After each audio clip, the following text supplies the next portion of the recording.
Hello, bonjour, hola, guten tag, neho, and namaste.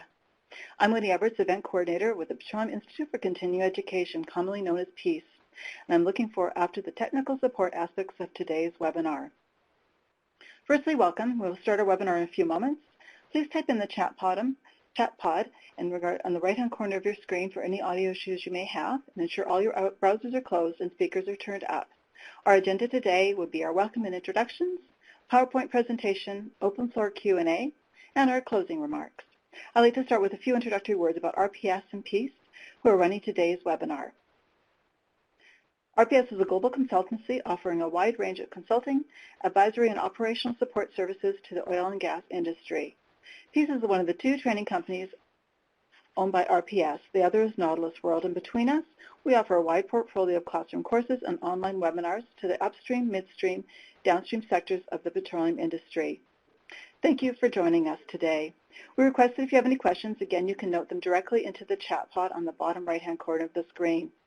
If the webinar runs longer than our allotted half an hour, we understand if you'll need to leave the meeting room. The webinar has been recorded, and a recording link will be sent out later today. There will also be a short course evaluation that will be sent out as well. Our instructor today is Dr. Jeff Hansen.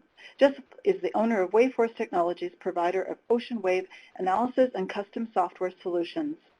Dr. Hansen is the original developer of X-Wave, a state-of-the-art software system for wind and wave Metocean analysis.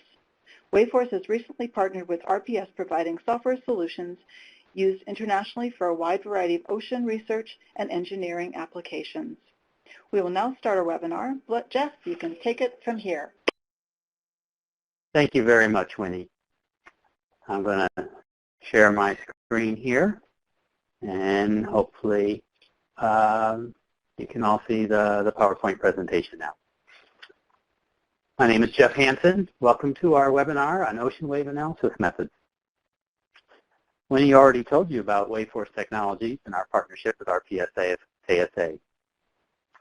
What we're going to do for this webinar is describe modern approaches for ocean wave analysis and do an actual demonstration of the latest tools that we have to support your wave measurement and modeling requirements.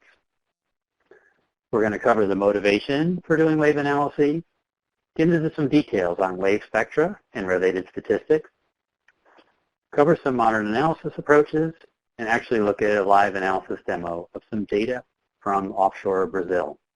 Jeff, and then we'll, yeah. I don't mean to interrupt. My apologies. Your presentation is just still uploading. I'm not sure if you want to just take a quick look at your screen.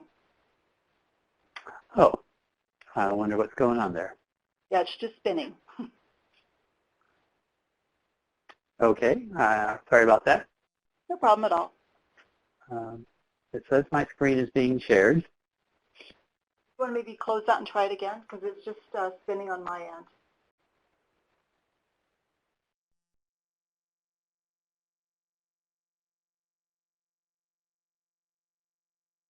I think we're coming up now. Yeah, that looks better, Jeff. Thank you. Okay, great. So I'll just repeat this slide. This is our outline.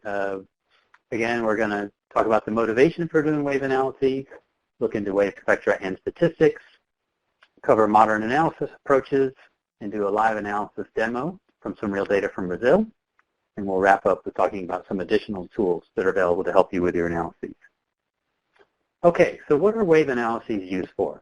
Well, as most of you are aware, a whole suite of applications, from real-time observations to wave forecasting and hindcasting, from vessel platform safety to coastal erosion and resiliency, offshore structure design and maintenance, wave climate studies, and of course recreation, as you can see on the right. In fact, it's interesting that surfers are the #1 user of internet wave data. And this graphic that you see on the lower right is a daily surf forecast that we do for the states of Virginia and North Carolina on the East Coast of the United States. And this is today's forecast, and it's actually quite a nice surfing day. Got shoulder-high waves here, 10-second period, nice clean conditions. So if any of you are on the East Coast want to turn off your computer, grab your surfboards, and head to the beach, I don't blame you. If any of you decided to stay, we'll keep going. So where does our wave data come from? Well, it comes from both measurements and models. Measurements are obtained from a variety of platforms and systems, including buoys, which have accelerometers, moorings, which can have pressure gauges or sonars, coastal structures, which might have altimeters, radar, or LIDAR, and aircraft or satellites with those same instrumentation. Popular wave models include WaveWatch 3, which is run operationally for the United States by the National Oceanographic and Atmospheric Administration, and on the European side, the wave model WAM. These are both global numerical spectral wave models. For more coastal or nearshore applications or engineering studies, you might have heard of simulating waves near shore, or SWAM. And plus, there are a number of other wave models that are available. Let's talk about wave spectra. I call spectra the currency of wave information. This is how scientists and engineers store, convey, and analyze most of their wave problems. The data are contained in spectra. On the top left, we have a non-directional spectrum, which shows wave energy as a function of frequency. This is computed by doing a fast Fourier transform of the measured time series of wave heights or pressures. The directional spectrum is formed from this through a directional estimator function. Now, numerical wave models do all their computations within this spectral domain. The thing is that these spectra are often reduced to just three numbers: the wave height, period, and direction. And that's a lot of information here to reduce down to just three numbers. So how can you get the most out of these data? Well, that's what we're going to explore today. We've been working on the past 20 years on developing a system of tools for aiding ocean wave field analysis. From exploring your data to doing basic data editing, smoothing, and interpolation, wave partitioning, which is the separation of your wave field into sea and swell wave components, tracking those components over time to form time-evolving wave systems, estimating the storm sources of your swell events that you have either observed or modeled, to doing a full climatology analysis on up to 30 or 50 or 100 years of data, and then, of course, validating your measurements or models. Today, we're going to take a tour through some of these tools and actually apply them to some real data from Brazil. But first, let's kind of talk about the heart of the analysis. One of the key activities that we do is called wave partitioning. What is wave partitioning? Well, it's the separation of wave spectra into sea and swell wave components. Here we're looking at a directional wave spectrum. This is a contour plot. We have contoured wave energy as a function of frequency on the x-axis and direction on the y-axis. Each peak represents a component of the wave field, which is generated by some wind event on the ocean surface. In this case, we have a wind sea, a growing wind sea, over here in the higher frequency, and a swell that is coming in at lower frequency. You can see that they are separated by about 90 degrees in angle. So these two wave systems are orthogonal to each other. Well, we use image processing tools to delineate the spectral boundary between these different peaks. That's shown by this white line cutting the spectrum in half. We have some other fancy processing techniques to absorb low energy peaks into the nearest neighbors, such as these peaks out here. Trend algorithms to provide temporal smoothing and consistency to the output. But in the end, we calculate the height, period, and direction of each of these spectral components. This can double or triple or more the amount of information that you get out of a wave spectrum. Now, once you have that wave component information, you might want to know, well, how do we really tell the difference between a wind sea and a swell? Well, one way is through a directional wave edge criterion. Basically, we know that wind seas are receiving energy from the local wind. Swell are coming from winds that were at some distant location. So one way we look at wind speeds is looking at the ratio between the speed of the waves and the wind. And waves that are traveling slower than about 1.2 times the wind speed in the wave direction are considered to be wind speed. That factor forms a parabolic surface on the directional wave spectrum. And any peaks that fall within this parabola are waves that are traveling slow enough to be actually receiving energy from the wind, so we call those peaks wind speed. Now we want to track these wave components through time to form time-evolving wave systems. And we like to display that information on what we call a wave vector plot. Let's break this down. On the bottom, we simply have a wave height time series. This is a real set of data from an extratropical storm off of Duck, North Carolina that occurred in November of 2009, measured by one of the National Data Buoy Center buoys. We have a time series of wave height, and we see the waves got to be about 5 meters during the peak of the storm. Now, the top panels give our vector displays. Again, this is a time series, and we're looking at about 12 days of data here. But on the y-axis, we have wave period now. Each arrow represents one of those wave components that was discovered during the partitioning process. The length of the arrow is proportional to the wave height. The origin of the arrow gives us the period, peak period of that wave, as well as the time that it was observed. And the direction of the arrow points, based on this compass, gives us the direction those waves are traveling towards. And then we cluster those wave systems through time, form time-evolving systems, such as this wind sea. It's a classic signature for a growing wind sea. It starts out at very high frequency, small waves, and as the winds strengthen and the waves get larger, longer periods, and higher wave height. Once the storm moves away, we end up with a dissipating swell. And in fact, in this case, we had a precursor swell that was generated by the arriving storm.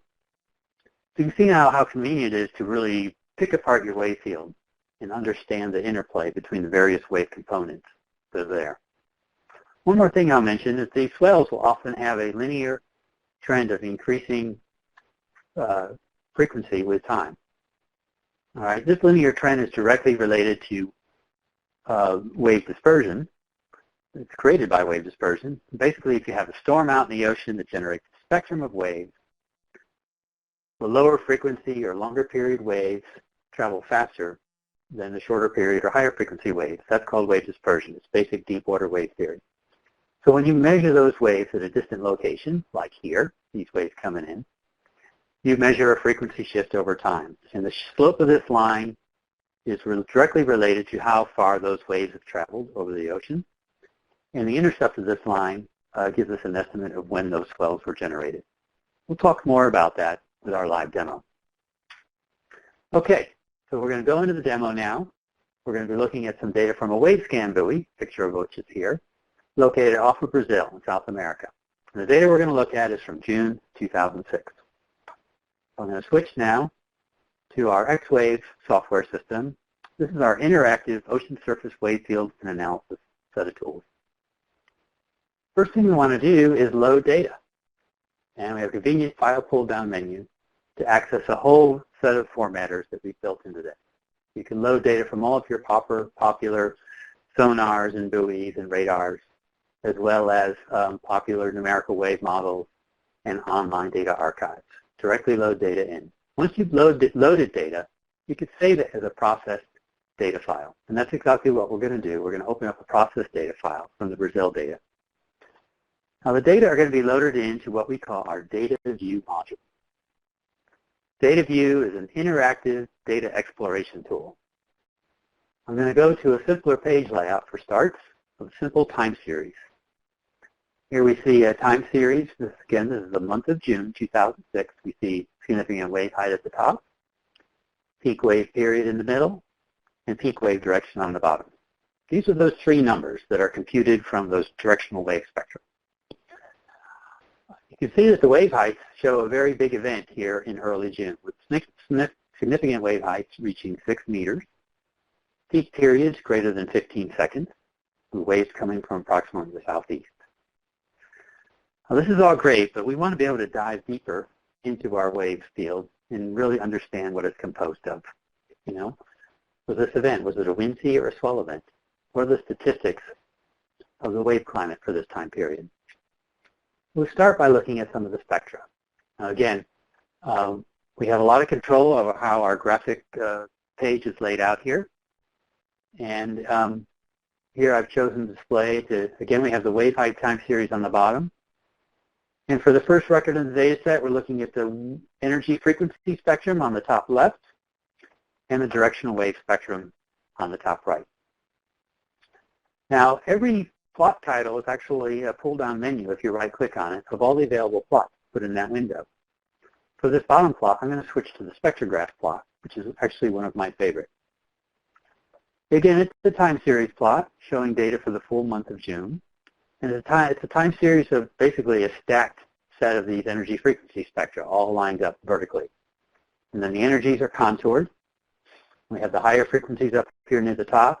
And these sharply descending lines of brighter colors are when we have wind seas occurring during the month.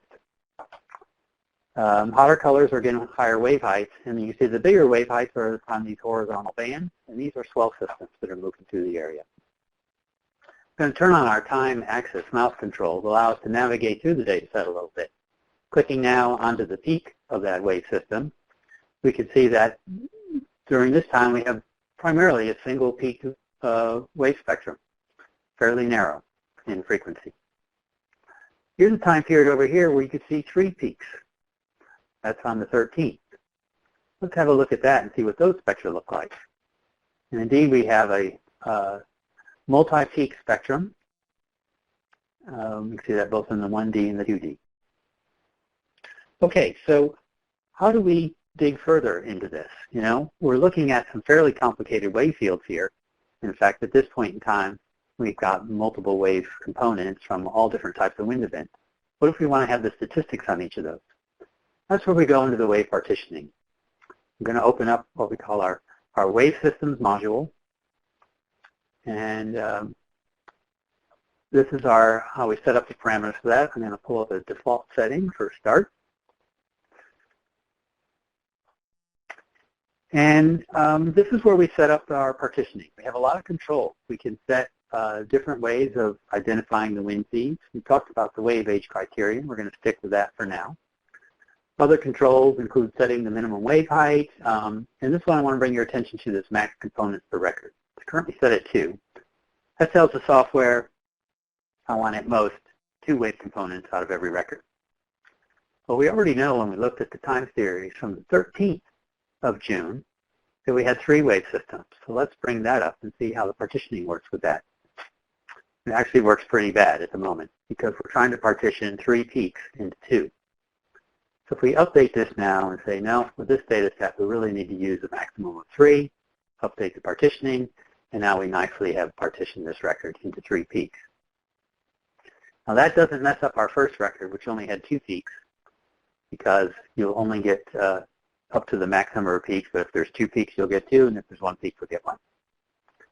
Now we've got this set up and we run this, we can then explore the results back in our data view window. We have a whole new set of plots and tools that are available to us. Now on the bottom, instead of a single wave height time series, we see the time series of all the different wave systems that have been tracked through the area. Cursor right now is set on the 13th when we have our 3 wave systems. We can see how they've been partitioned into 3 components, the wind, sea, and 2 swells, and how the spectrum has been partitioned. Moving back to our peak storm event, we can see they have a single dominant peak with a small wind sea, which doesn't have much energy to it. Now I call these bottom plots spaghetti plots, and they're kind of hard to follow and interpret. So we came up with an interactive wave vector display. We talked about the wave vector plots already, and now you're going to see the interactive tool. What's displayed at first now is the first week of data in June. And again, remember that each of these vectors represents the information from one of those wave components. The length of the vector is the height of the wave, and the origin gives the period, so I'll switch this axis to period, and the direction shows the direction the wave's propagating towards. We see now quite clearly that our big event here, which was on nearly 6 meters in wave height, is predominantly a swell event. It's been labeled as swell 1 in this record. Note that we have other times when we have multiple wave components. Here, in fact, a few days later, we have a small wind sea coming in from the northeast. We have a moderate swell coming in from the east, and our dominant swell coming in from the southeast. This makes a nice, clear way of tracking your wave systems through time and really understanding what your wave field is composed of. Well, you might say, well, I'd like to know a little bit more. You know, what can you tell me about where these waves were generated? Because remember, we talked about this wave dispersion property, with the longer waves traveling faster than shorter waves and changing the rate at which the frequency shifts as these waves arrive. For that, we move to our swell map module, which is going to go through the month of June and estimate all of the swell sources. I'm going to zoom in on our test area here. So here's where the buoy was, and each of these colored dots out here is the location of an estimated location where a swell was generated, traveled along these great circle paths, and were measured by the buoy. So in a way, this wave fluid becomes like an antenna and can actually predict where the waves propagated from and how the paths they took to get there. There's a lot of interactions you can do here. For example, we can actually overlay some bathymetry data on this, and we can zoom in on our particular area of interest. Well, I'm going to bring your attention to this system 1. Remember, that was our dominant swell system for early on in June. What can we tell about that? Well, we're going to bring up some event information for that system. A little pop-up window here. This is for system 1. And it says these swells originated, they were generated early in June. They traveled about 2,000 kilometers to get here. And we have the actual lat and long they were generated at and the angle they came in on. Well, you might say, well, that's well and good, but how do I really know this occurred, that there was an event out there that caused these waves? Well, a nice way to validate is to turn to satellite imagery. And here we have a satellite image map for early June. We see South America down here. We have Brazil, our wave scan buoy off the coast of Brazil. And what do we see just to the southeast is a big swirling winter storm was brewing out there, generating swell that moved up into our area, right at the location where the estimate was made for the storm sources. A nice validation that the technique actually does work. Okay, so moving back to our software now. What are some other things you might want to do? Well, spectral fitting is a very popular analysis to do, and that's for scientists that basically want to parameterize your wave systems into model fit parameters, such as from a John Swap, log normal, or Gaussian, or Ochi-Hubble fit.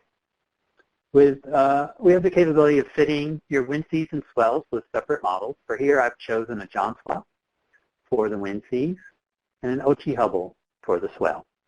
And you can see what those fits look like for the first record, and of course you can page forward through your data.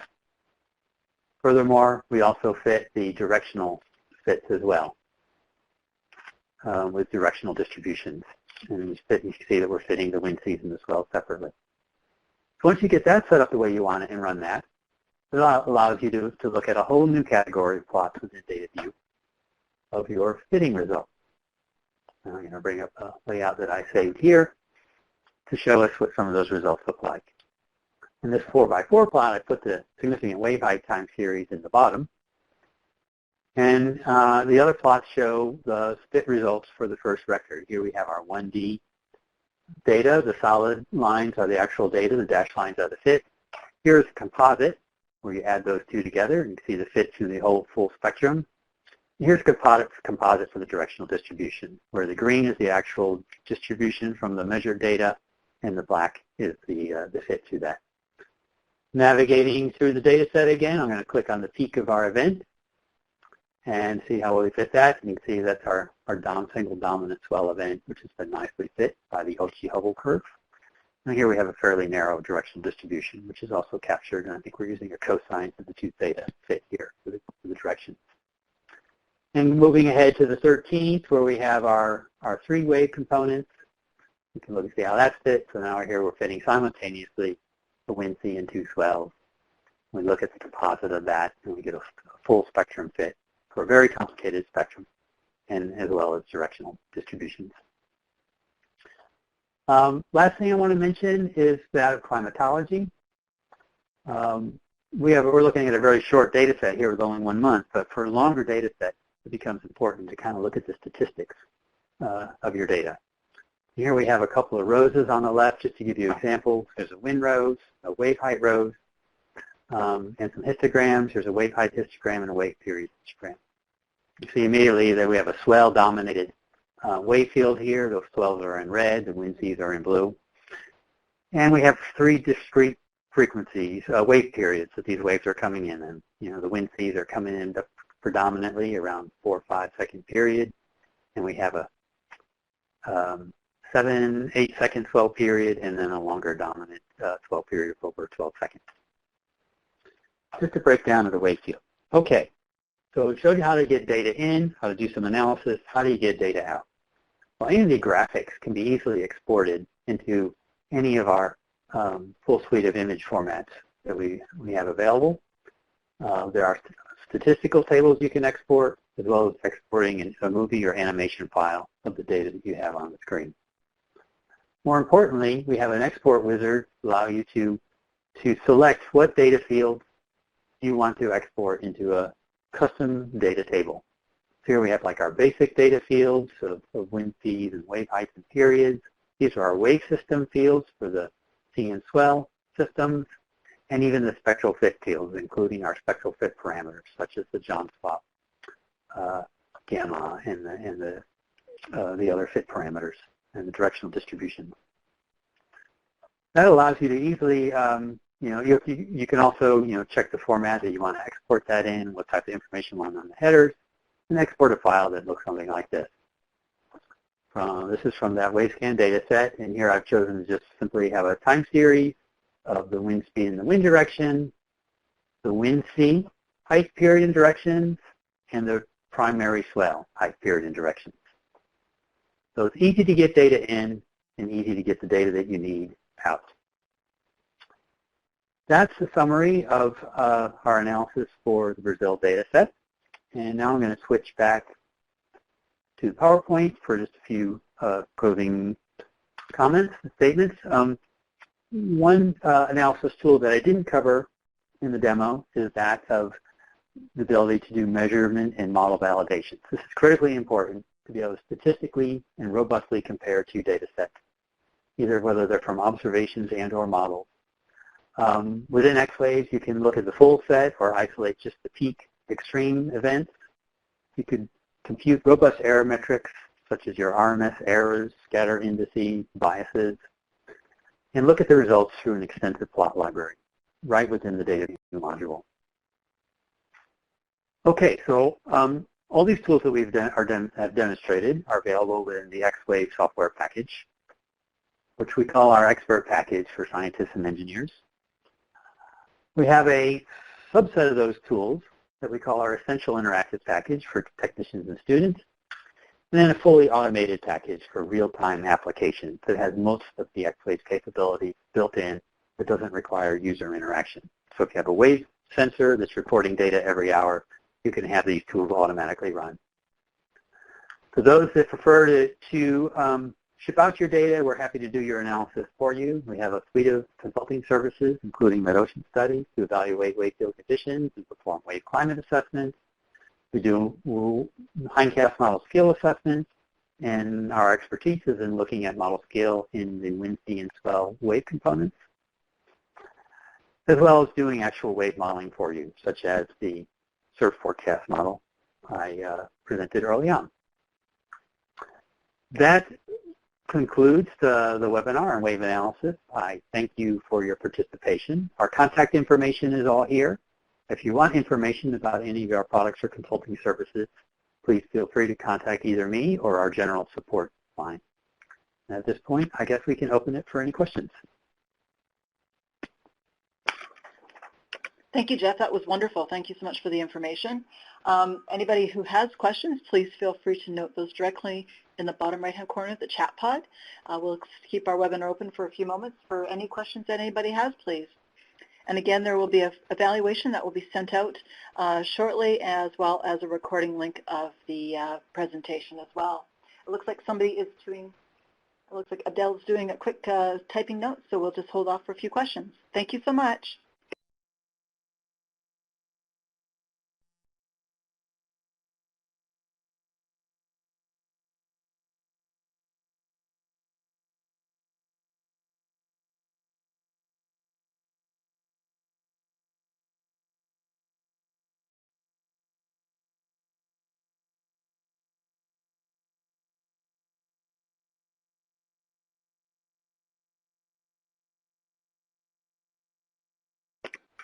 Jeff, there's a question. Could you please comments on the degree of accuracy of the data and analysis.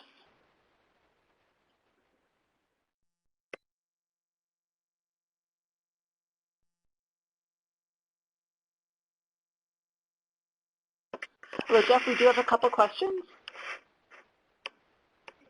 I'm sorry, I had my phone on mute. Yes, so to answer the first question on the degree of accuracy, that fully depends on the quality of data that you're bringing in. As you saw, that you can read in wave data from essentially any source. So it relates back to the quality of the measurement that you're making. Some instruments do better than others, some models do better than others. That's why we built in the validation part to allow you to really assess model and measurement performance. Okay, Peter has a question. Okay, so we don't have force calculations within X-Wave. We output all of the parameters that you need to be able to do your wave, forcing calculations, but we don't have them built in the software yet at this time. Okay, so Rosemary, hi Rosemary. She has a very excellent question on how accurate is the partitioning if there are no wind data. And I didn't take the time to mention this, but we have a wind estimation routine built into X-Wave. So if you don't have wind data, you can still do the partitioning and you can still separate your wind, sea, and swell components. And since the winds are used simply as a guide to help with the partitioning, our wind estimator actually performs quite well. And I think very little accuracy is lost when you do that. We'll always say, though, it is always better if you have wind data, but it's not required.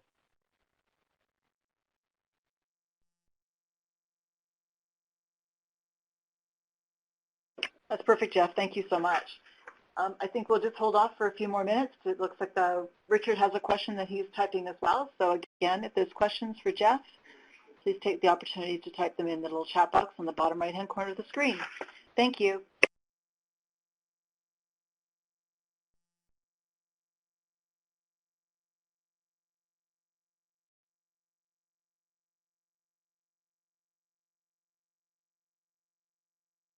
Hi, Richard. Yes, indeed. We do have a formatter that will directly read outputted spectra from the Wamos 2 system.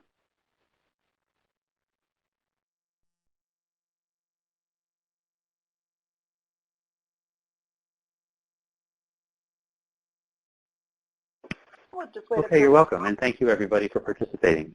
Thank you. We'll close our webinar now, and thank you everyone for taking the time. Thank you, Jeff, for this information, and we will be sending out an evaluation, and the recording link will be sent out after this afternoon as well. Thank you all for joining us, and enjoy the rest of your day. Thank you.